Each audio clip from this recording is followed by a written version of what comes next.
Hello, sweetie. Wait, who's Sweetie? Why, you are, officer. And have you found anyone to be sweet to? I don't know.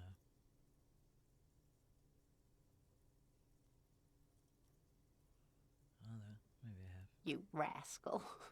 I'm too old for you, and too married besides. You must forgive me. I'm getting so scatterbrained. I completely forgot to introduce myself. I'm Lena. My husband Morel and I are staying with our friend Gary just down the street, but I come here for tea when they're away. This Lena is wacky enough for the motley crew. Hire her on the spot. It's pretty cool.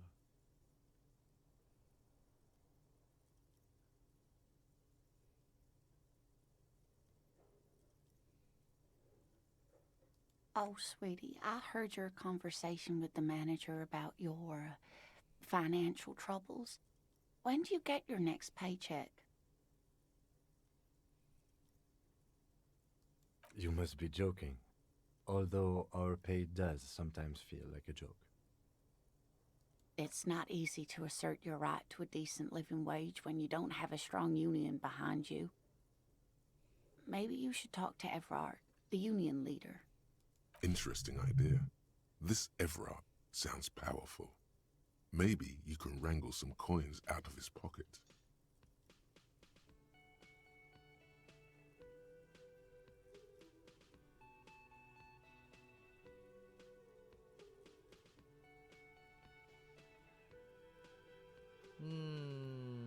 Oh, no, I'm so sorry I don't have money for you. If there's anything else I can do for you, just ask.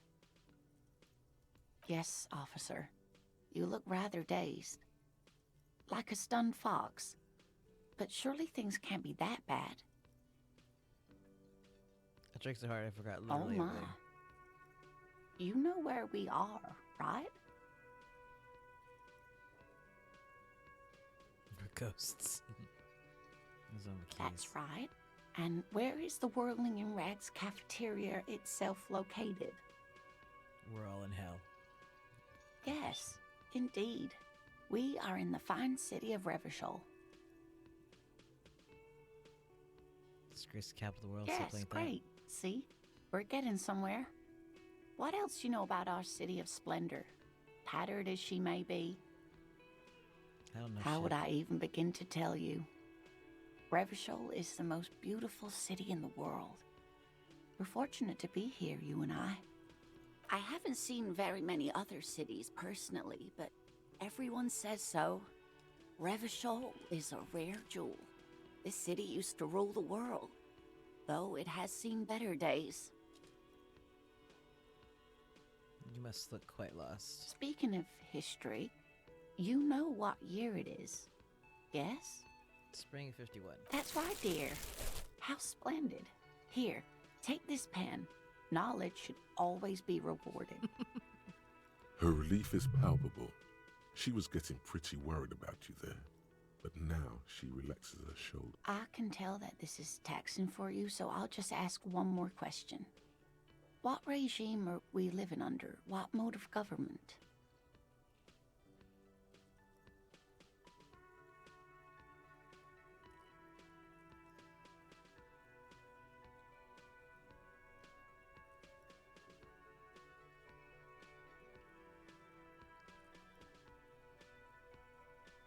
Living under the cop regime. Actually, we are not. You could say that about almost any other nation, but not Revachol. Try one more time, officer. What mode of government? Kind of democracy, maybe? Nope. Sadly not. Revachol is what's called a zone of control, under an alliance of foreign powers called the Coalition. We have no government of our own, and what democracy we have is market-driven. Meaning, buying is voting. I don't know what to say, I'm so disappointed.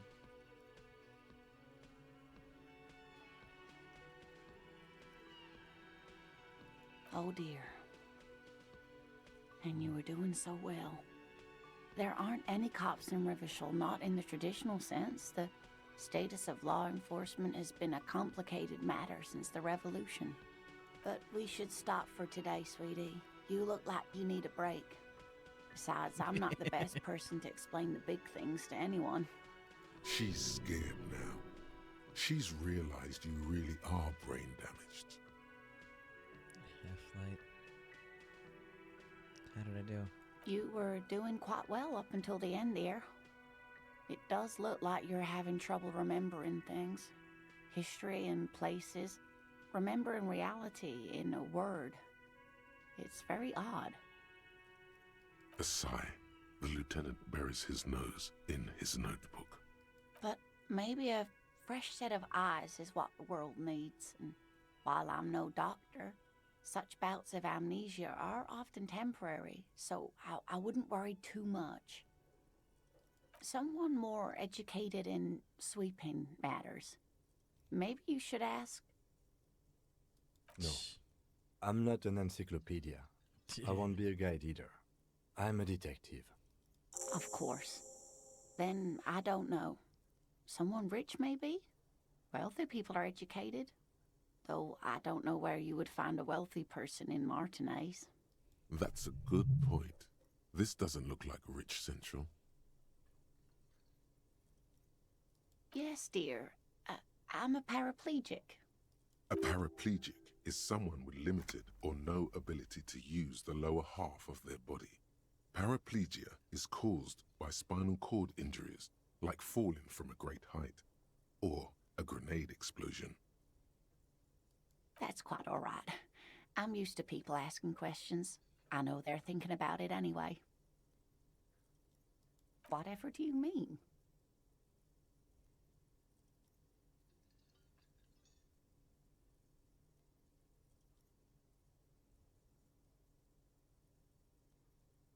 Sequence killers? Sequence killers? Oh my. But I think you already have a partner, sweetie. A partner who needs you to help him get a corpse down from a tree. It seems to me that you lucked out with your partner. He has the look of an upstanding officer of the law. Someone you can lean on, and sweetie, you are looking unsteady. Of course, dear. Good luck with your case. Well then.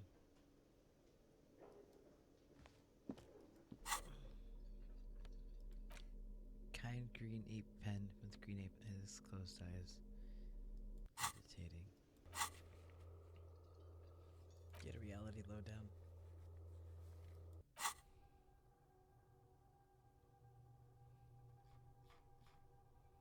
It's a long way.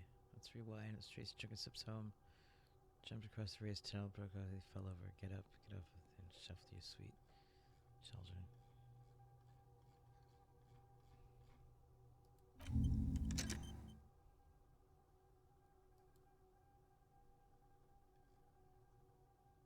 Eternal eyes.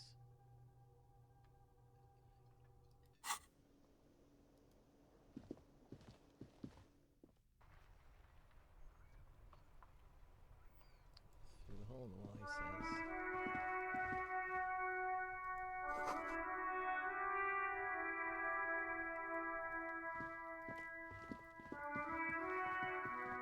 You see a set of tire tracks in the brown slush that covers the plaza mosaic.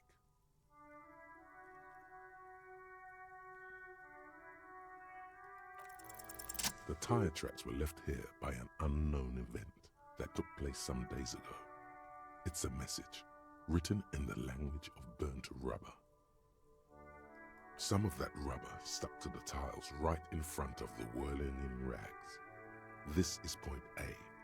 The driver started there, and then accelerated straight into the fence, left a hole big enough for the Franco-Nigerian cavalry, according to the cafeteria manager. The driver proceeded to back out of the yard, barely stopping before hitting the adjacent building. Before heading south, must have been in a hurry. You are correct. This is a rather motor carriage-friendly city. I'm not sure. There are plenty of traffic accidents waiting to happen in Martinez. With the jam right here on the roundabout, I would keep them separate. You could follow the track south. There seems to be a canal there. See where they went, if you find the time.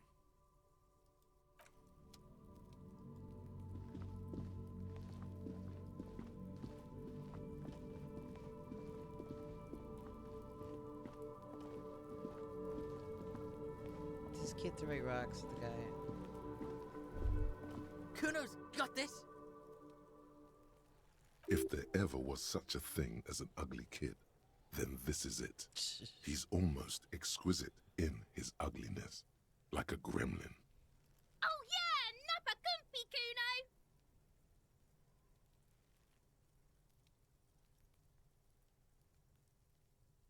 Kid. Right in the dick, Kuno! Get him right in the dick!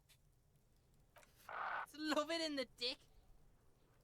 The boy is sweating profusely. His eyes are like two black holes and his jaw is twitching as if trying to break free from the empire of his body. Fuck that! Kuno, yeah! Right in the mouthhole! Shits himself? The rake, Kuno! You should throw the rake at him, Kuno! The fuck? Does Kuno know what a rake is? Kuno's not a gardener. We shouldn't do anything. I don't tempt such forces. You will see. The language these kids are using, pure unfettered id. There will be no reasoning with those creatures.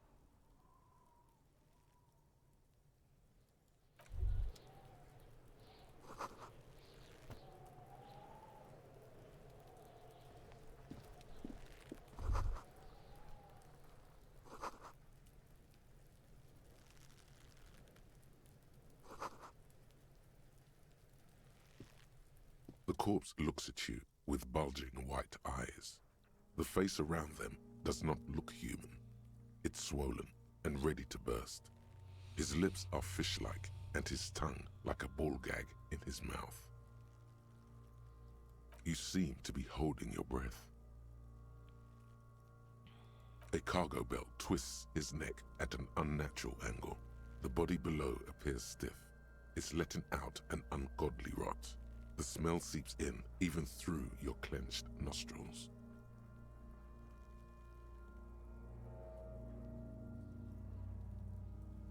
Active decay. It's okay to throw up, officer. No one is judging. He's about to blow! Cop's gonna blow, Kuno! The smell is repulsive.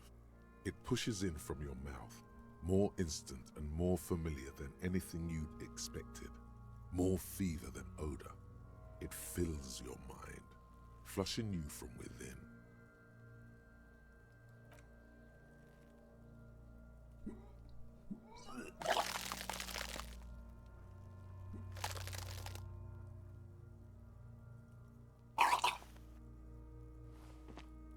Too late. It's impossible to keep in.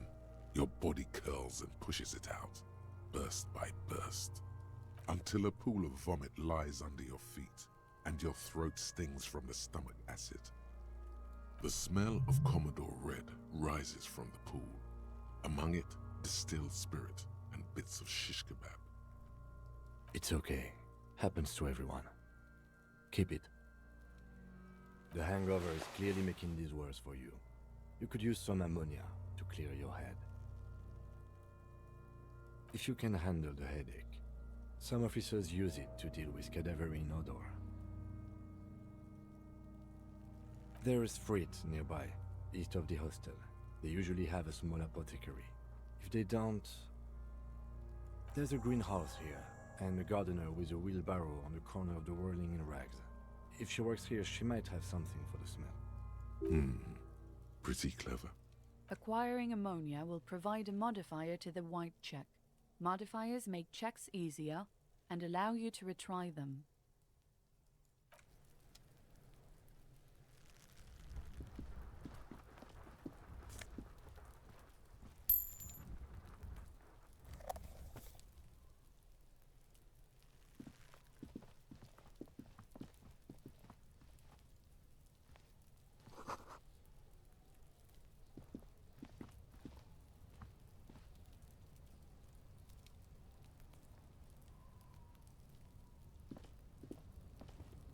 an inconspicuous pile of the roofing material, Eternite.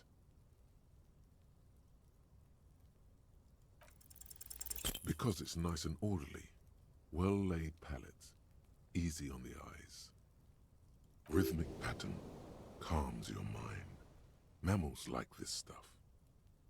It's nothing. Someone just left some roofing material slanted against an old shack.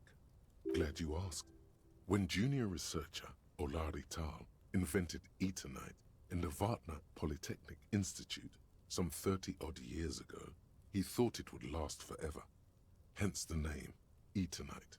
Sadly, the only lasting thing turned out to be the material's highly carcinogenic effect. Oh, jeez.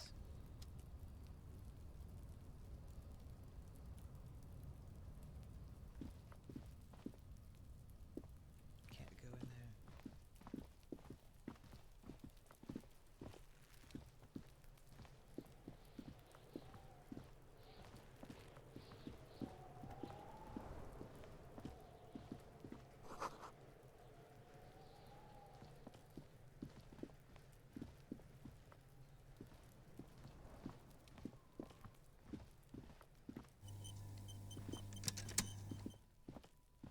Autosave.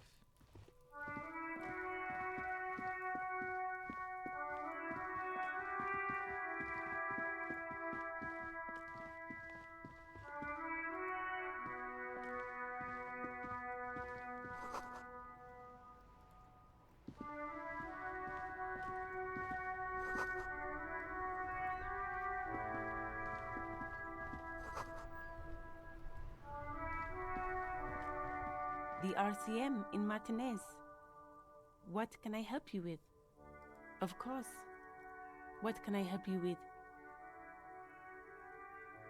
Sure, I'm done with it. Go easy on that stuff. It gave me a terrible headache. Of course. Where to? There's the pier, the Cape Side apartment buildings, some more tenements. Not a lot, really. The harbor gates? Some kind of commotion, I think. I don't follow the local politics. A fleet store, too. Some shops and a bridge. The canal bridge leads to the coast, but it's broken, I think. Some kind of accident, probably. Just coast. There's a little fishing village there, and a fish market. But that got closed down ages ago. It's just water. No, actually, I think they call it the Martinez Inlet. There are some islands in the bay, but they're hard to reach. What do you mean? Yes, sir. District of Martinez. This intersection is called Roundabout North. He knows where we are. He just wants directions. No problem. She's very well composed. Back straight. Of course. I won't hold you back. If there's a corpse, then you're going to need those gloves for the autopsy. Sure, keep them. I have another pair.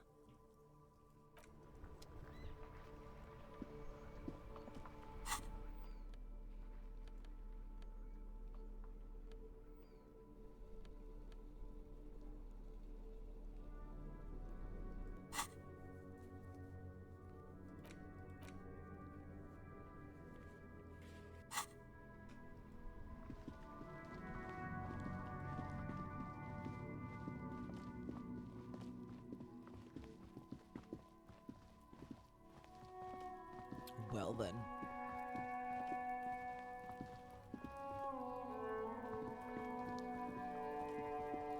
Ooh. There are several footprints in the mud, left by work boots. Anywhere from 6 to 12 pairs have walked here. Heavy workers' boots with reinforced toes and hobnails, all over the yard. Isn't this something an industrial worker would wear? Noted. Maybe more than 12. No, 8 pairs of boots have shuffled back and forth in the mud. 1. Standard work boot, steel reinforced toes, number 46. 2. standard work boot, steel reinforced toes, number 44. 3. Hobnailed work boot, steel reinforced toes, number 43. 4. Standard work boot, number 45 or 46. You don't know. It's a miracle you can tell the prints apart as it is. The cold must have preserved them. 5. Another standard work boot, steel reinforced toes, number 44. 6. An aberration, light as air, even pace, same make of boot, but number 41. Impossible to tell. Could also have been an adolescent. The gait is undeveloped. You're not bad. It's as if the whole world darkens. Everything else has a thin film of unimportance on it, and the tracks burn in the middle of it, in a strange, beautiful way. 7. The glowing outline of a standard work boot, number 46. But the imprints are twice as deep as the others. The weight exceeds 200 kilograms. 8. And yet another standard work boot, number 44. There's an aberration in the pattern of the sole, however. The right sole is smoother, more worn. How many? I was pretty off then. I counted 20. I never got the hang of it. Hyperopia. Do you see anything out of the ordinary? 200? Could it be the combined weight of two people, one carrying the other who's tied up? Let's say a heavily built worker carrying a similarly built, soon-to-be-dead man. He might be right. 200 kilograms of living weight is unlikely. Possibly, yes. But why? Yes, they could have used a makeshift stretcher or just march him up to the gallows. Even easier to carry on a stretcher, or between two men. Anyway, it's for future consideration. What else can you see? A woman? Or a kid? Understood. Anything else? Interesting. Let's name it the odd soul. Someone operating a workbench with a pedal? Like a joiner at the harbor. Or maybe a drummer? Drummer? No, it's not. Forget I said it. We are not looking for a drummer. Perhaps it could be a driver. A driver would wear out the right shoe before the left.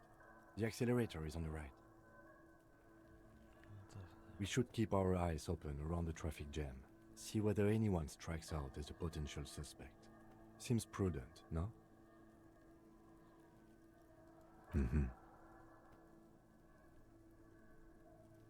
A week, maybe? 7 days would fit the time frame provided to us by the caller, who reported the hanging. It is not impossible. I pulled last week's forecast for coastal Revachol. 7 days below freezing. The day before, the day of his hanging, was the last warm day. Correct again. Sub-zero temperatures would preserve the tracks in a good state. The commotion here could have taken place a week ago. What do I think? A mob of people brought something heavy to the tree. One of them was carrying the victim. They shuffled around, especially under the tree. Then, after hoisting him up, they stood in a semicircle facing his direction. At first glance, this appears to be a lynching. Indeed, they all stood in a row here and looked at the tree. Yes, everything fits so well. Carried him over, hoisted him up, watched him hang. This is easy. The lieutenant's eyes narrow. He's thinking to himself. Either way. What else?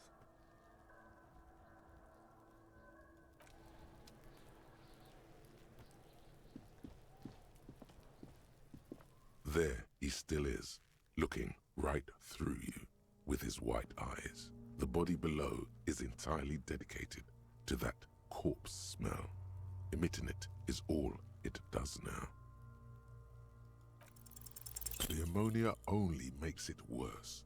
The combination forces tears out of your ducts. You manage to keep it in once. The second time, not so much. When the vomiting is done, your cheeks are wet with tears.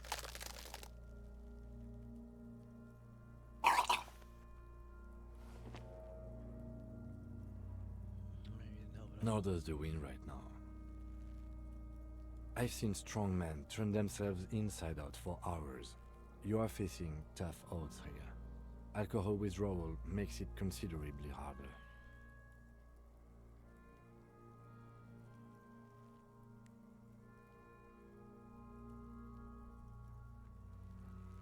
I've seen captains puke their guts out.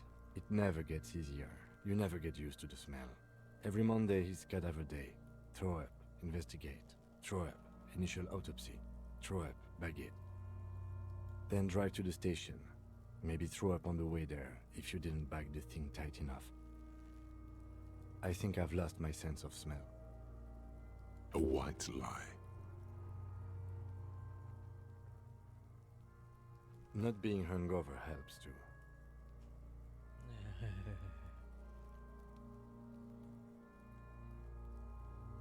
No. This is a two-man assignment because it needs 2 officers to complete. I need your help. You need to get your shit together. We should go talk to the locals. Find something else to do while the wind changes. It's pretty bad right now. You've gained a thought. When this dialogue is over, go to your thought cabinet and internalize it for special bonuses and effects. Give it half an hour. Get yourself together. Then come back and have another go.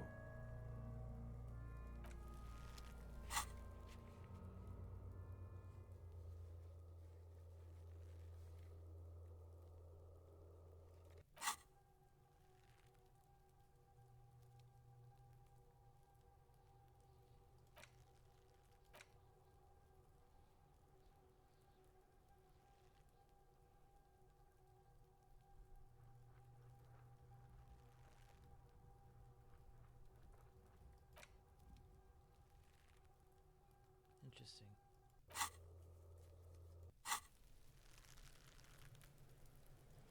Let's follow the tracks south then.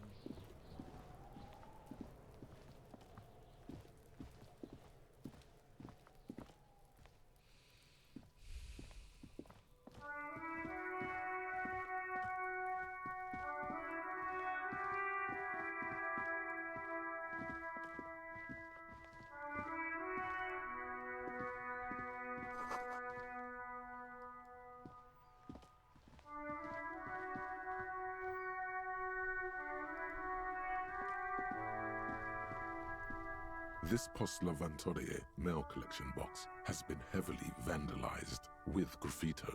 A closer inspection reveals 2 bullet holes in the front. A faint sticker on the side reads, RCM Emergencies Desk number 8102, with a slogan, Mankind, be vigilant.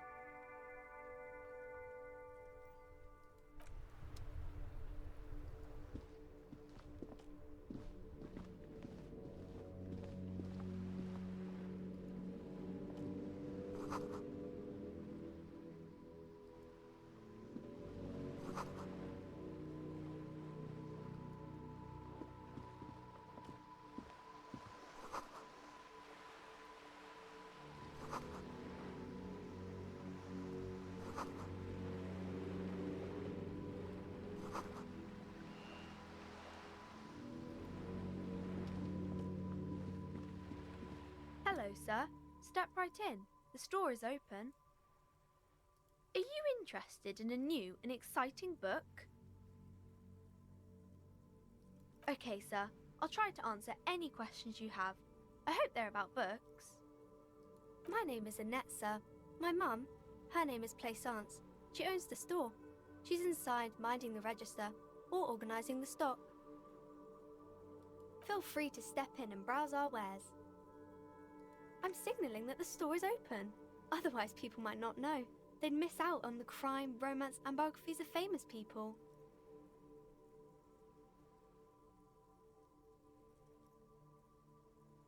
Oh, no, sir. I'm happy to help Mum by luring in customers.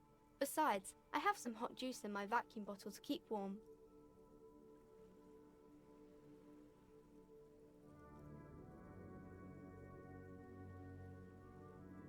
I do my studies at home at the moment.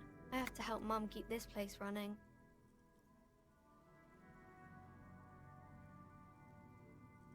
Mum says it's necessary to do both because it builds character. Mum says a proper worker is dutiful. That's how you get ahead in life. You succeed. There is stress and unease behind these words. She's reciting etiquette. Mum says it's peachy. She was a little afraid at first. There's talk about this house being cursed. Cursed in the way that makes them say that no business has ever really thrived here, sir.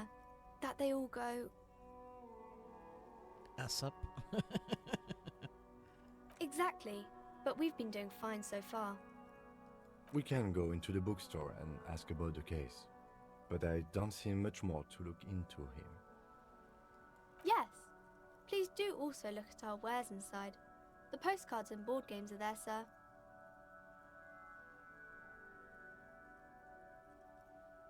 Nothing really, sir. Mum doesn't allow me to sneak around in the back rooms or the cellar. I don't really know what's there. It does not manifest itself in any way. It does not exist. I liked it better when we were talking about whether it's appropriate to stand out in the freezing weather. No such thing. Anything else you wanted to talk about, sir? Maybe I can tell you about some of our books instead.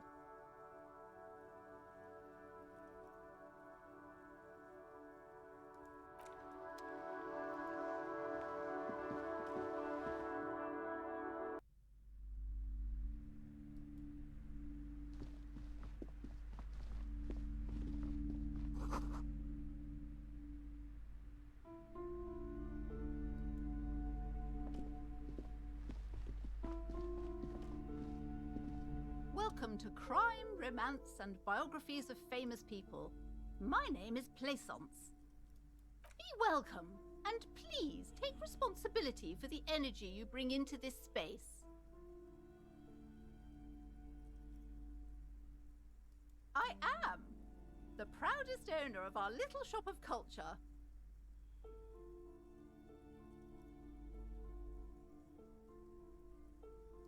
Annette, yes, my daughter. I hope she wasn't slacking off again with her nose in science fiction. Tell me, was she at her post doing her job like a proper girl?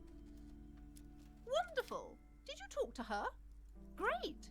On a scale of 1 to 10, how compelled were you to buy books after talking with her?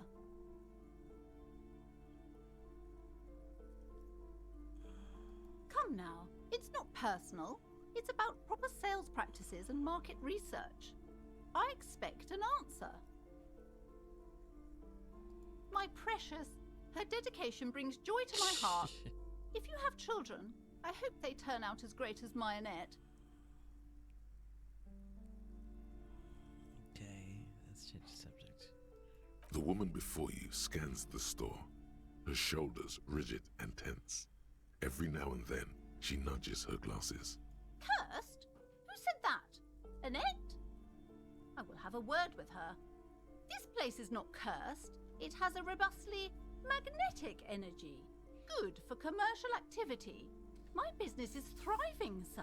I'm sure it is. What in God's name is she talking about? Then why are you talking to me? Everything is on the shelves to browse.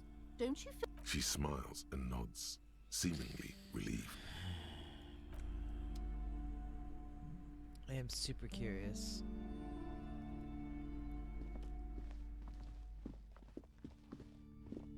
You see a set of tattered curtains blocking the way to another room.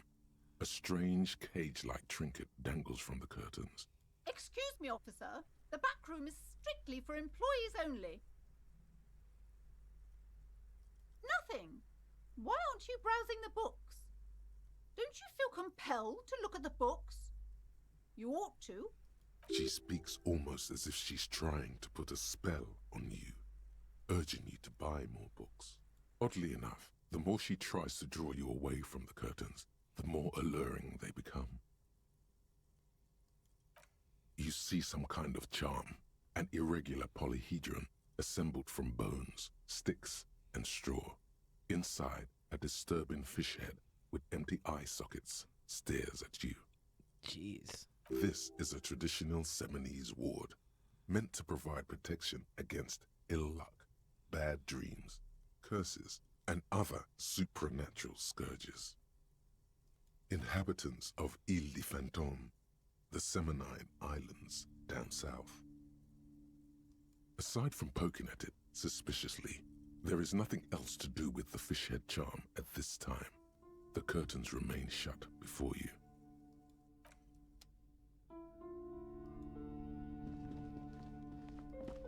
I feel like we'll be back here.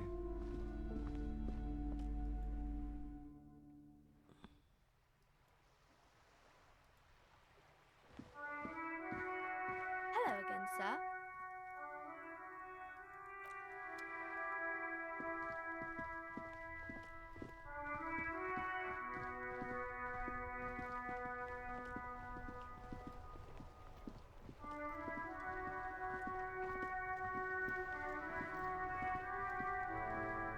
Before you stands a motor carriage.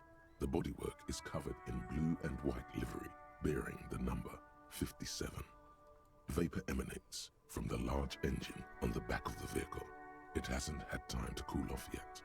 This must be the infernal machine that tore you from oblivion. The Caprice Kinema motor carriage. In the cabin, you are welcomed by a set of steering levers, a radio microphone on a hook, a pull-out toolbox under the seat, and the soft glow of the fuel preheater gauge. A scent of leatherwork and heavy fuel oils washes over you. The frequency tableau lights up, and the green button labeled Prime Line glows like a feline eye. And then you hear something. The soft purr of electrical kittens, radio waves cast far and wide over the metropolis. A woman's voice greets you through the static. This is Precinct 57. Hello, Lieutenant. How may I assist you? Hello, Alice. Please assist our colleague from the 41st Precinct here. I'm putting him on. Operating the radio is easy. Just be confident. You've probably done it 1,000 times. This is Officer Alice Demetri, Precinct 57. How may I assist you? Under the green prime line, a yellow saved button catches your eye. You wonder what the lieutenant's default radio station is. Take care. Just a second, officer. 10-2, 10-5. This is 41st. Come in. Over. The man uses relay code. You got this. You're a cop, and cops know relay code. 10-4, message received. 10-5, relay message. What's your status? Over. 10-18, state your message, sir.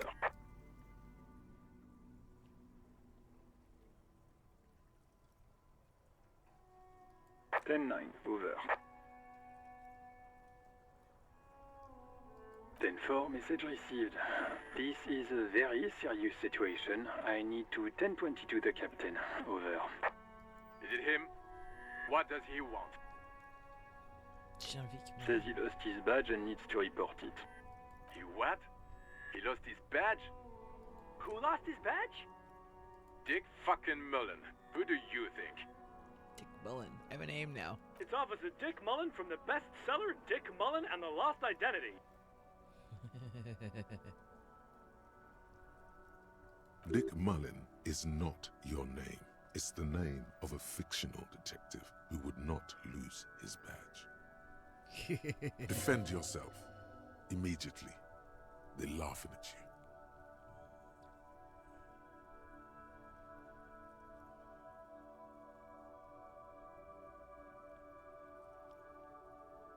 He says this has probably happened to other policemen before him and laughs sarcastically. Oh, goddammit. Is he fucking kidding? The whole station's gonna be dicked for this. Satellite Officer Vikmar is wondering if you might be joking and adds that this tarnishes the reputation of the entire station. Over. Mullen dicked us. 10-4, I hear you, officer. I'm just going to make a note here that you are in pursuit of your misplaced badge. Over.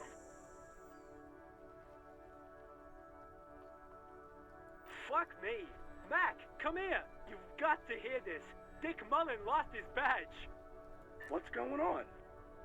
Super Cop here lost his badge. He lost his what now? His badge. He lost his goddamn fucking badge. He asks you to please stop saying he lost his badge. Why? Did he find it? Sergeant Orson was wondering if you found your badge yet. Over. You don't have a comeback. Sorry. It's hard to think like this. He's not replying. Looks like he's still looking for it. 10-9, come again. I didn't get that. Over. New heights even for Captain Sober. Ask him. Ask him if he's lost his gun, too. Sergeant Orson wants to know if you lost your gun, too. Over. Check your pockets. Check your... Holy fuck. You don't know where it is, do you? Okay, it's gone. Your gun is most definitely gone. 10-9, come in, officer. Did you get my question? We were wondering about your gun. Over.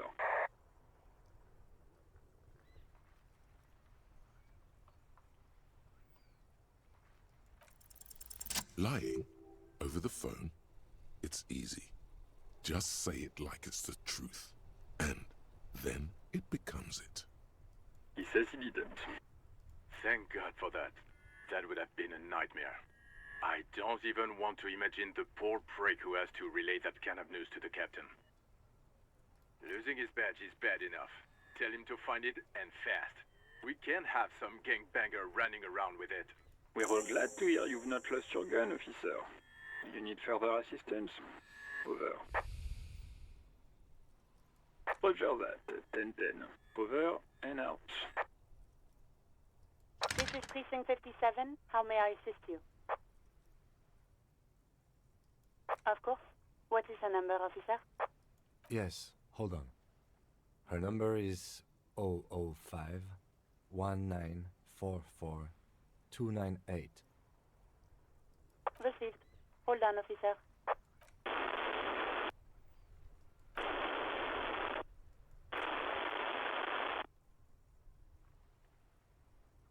Lieutenant Kitsuragi slowly begins to tap a little rhythm with his right foot.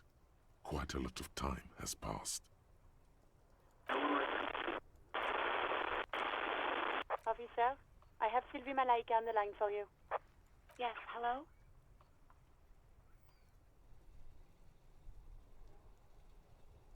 Oh, right.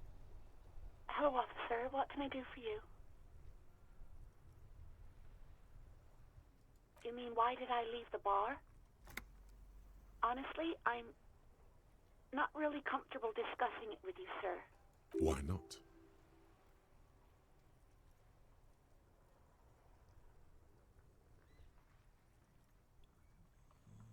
What?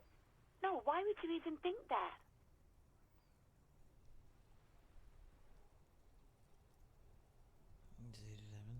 Please, don't bring Gar into this. It's none of your business.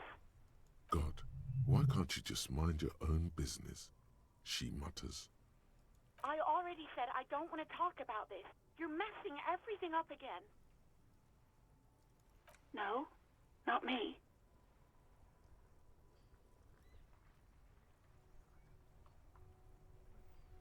No, sorry. I don't. Not a lot of people have phones around here. Copper thieves take the wires. People don't have the money to have the cables put in again. They use the Union's phone, or the one on the coast. So the Union has a phone, and there's one further down the coast. Got it. It was someone else. We'll find them sooner or later, officer. It just might take a while. What? Of course it bothered me. But I thought the Union already knew about the corpse.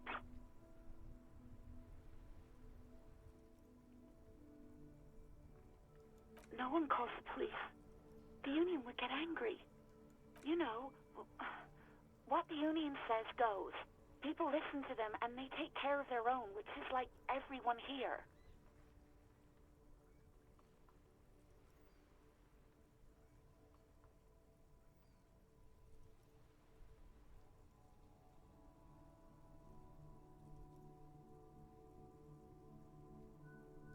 I don't know what to tell you, officer.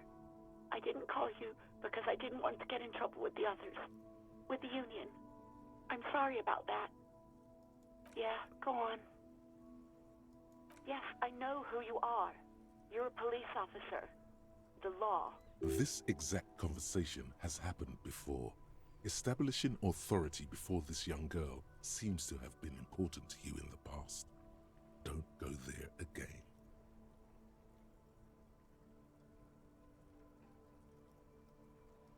Oh, no, I haven't, sorry. Real policemen have uniforms too, by the way. Where's yours?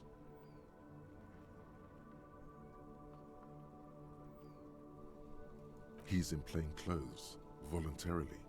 It's different from not knowing where your uniform is.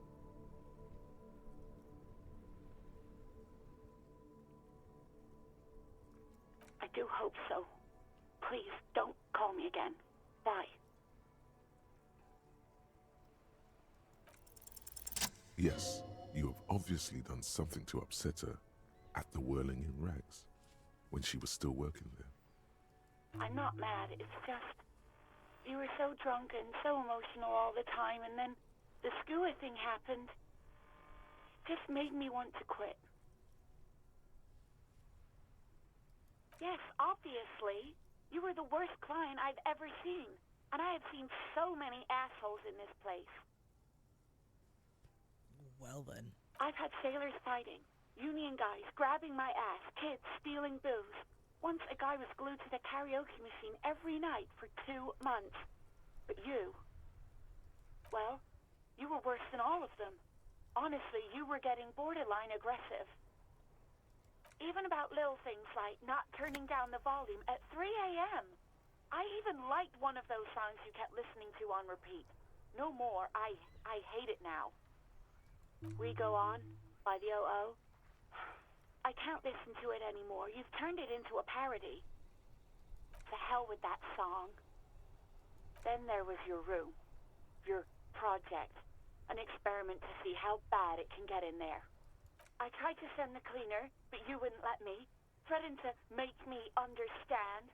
I had no idea what you meant, and I don't want to know. And then you screamed something about how you're a piece of shit human being, and why does anyone even let you work as a policeman? That you'd fire yourself, but you can't even do that. And then I had to deal with your toilet, the one you clogged with police documents, causing water damage downstairs in the kitchen. I won't even mention you waving your gun around, harassing customers, threatening to sing karaoke, threatening to kill yourself. The ones I had to wrench out of your toilet. Damn it, I don't remember what I did to your damn papers. I don't remember every little thing I do. Especially when there's a hurricane loose. It's your fault for losing them, not mine. Something in you wants to immediately forget about this, as if there was a reason you threw them away.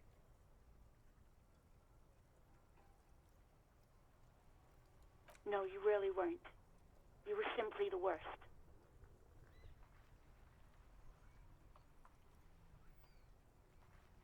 God, I knew I shouldn't have brought it up. Just try not to call me again, and let's pretend it never happened.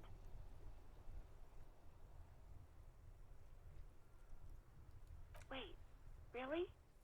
No, this is absolutely not true. I like Guard. I really do. No, I was actually flattered. I've always liked him. It was just bad timing, with the corpse and all that. There's a pause. You can almost see her on the other side, the telephone cord coiled around her index. I I didn't know what to say to him later. Then you came and destroyed the place. So I left without explaining. I should have told him, maybe. Okay, but please don't mess it up. Please don't take out your gun or something. The stuffed bird, the great skua. You threw it against the wall while screaming, "Fuck that bird," and laughing like a maniac. I think you said it had been giving you shit ever since you got there. It was a pretty bird, there since I started working in whirling. I really liked her. We call her Scotty. You hear a sigh of relief on the other end of the radio. Wordless, the call breaks. Then, the already familiar voice. Anything else I can help you with, officer?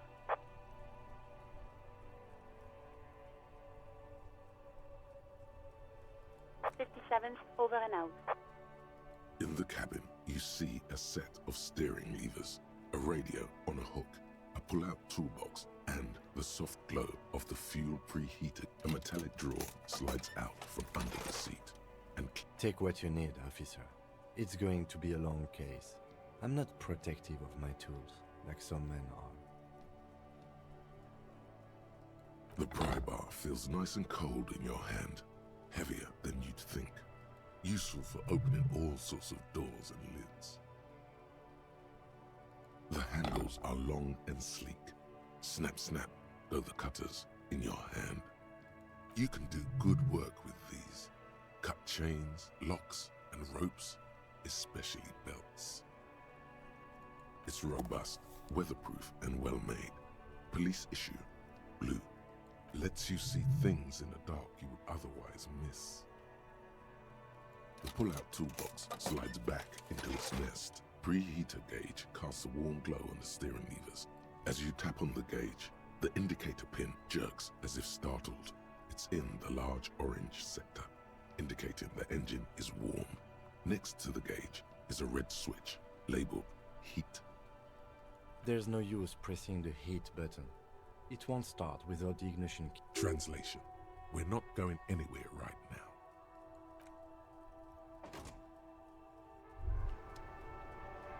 Hey, so we've been monitoring you internally, and now we know your Copo type.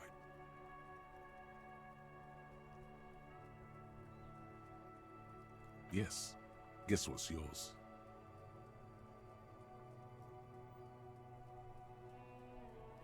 Yes, sorry cop. The cop who's sorriest.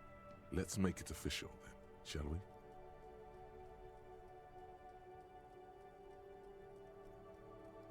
Oh, you know, Apocalypse, Superstellar, the advanced interesting cop, liquid shadow cop. But you're too sorry to say those things. So, here we go? No you don't. Come on. You'll be back to saying sorry in 2 minutes. Stop wasting time and begin the repentance. What? Jealous of the sorry cop? I think they'll be fine. Don't worry. They'll be super, super fine. It'll be totally okay. You can dual Copo type from sorry to anything. Of course you are. It's okay. See if you can get something out of this, like info. Or maybe every time you say you're sorry, you get $1 million. That won't happen.